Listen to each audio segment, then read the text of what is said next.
না সেটাই বলি। রবি একাদশে থাকলে কি ফল দেয়? রবি একাদশে থাকলে জাতকের রাজ অনুগ্রহে ধনাগম হয়। বর্তমান যুগে রাজ অনুগ্রহে ধনাগম হয় মানে সরকারের অনুগ্রহে ধরতে হবে, মানে সরকারি চাকরি করতে হতে পারে, কোনো ব্যবসাদার হলে সরকারের সঙ্গে কন্ট্রাক্ট বা সরকারি কোনো অর্ডার পাচ্ছে, এটা হতে পারে। সে হবে প্রতাপশালী, তার সন্তান হতে দুঃখ লাভ হয়, তার স্ত্রীর গর্ভে অধিকাংশ সময় পীড়া থাকে এবং গর্ভস্থ সন্তান হানি হওয়ার সম্ভাবনা থাকে।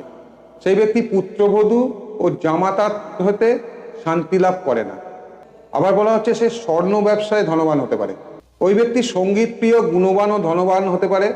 পাশ্চাত্য মতে জাতকের স্থির বুদ্ধি সম্পন্ন ও বিশ্বাসী বন্ধু লাভ হয়, কিন্তু রবি পাপযুক্ত বা দৃষ্ট হলে বন্ধুরা কৃতজ্ঞ হতে পারে, অর্থাৎ অকৃতজ্ঞ হতে পারে। রবি যদি পীড়িত না হয়, জাতক বন্ধু বান্ধবের সংসর্গে প্রতিষ্ঠা ও গৌরব লাভ করেন।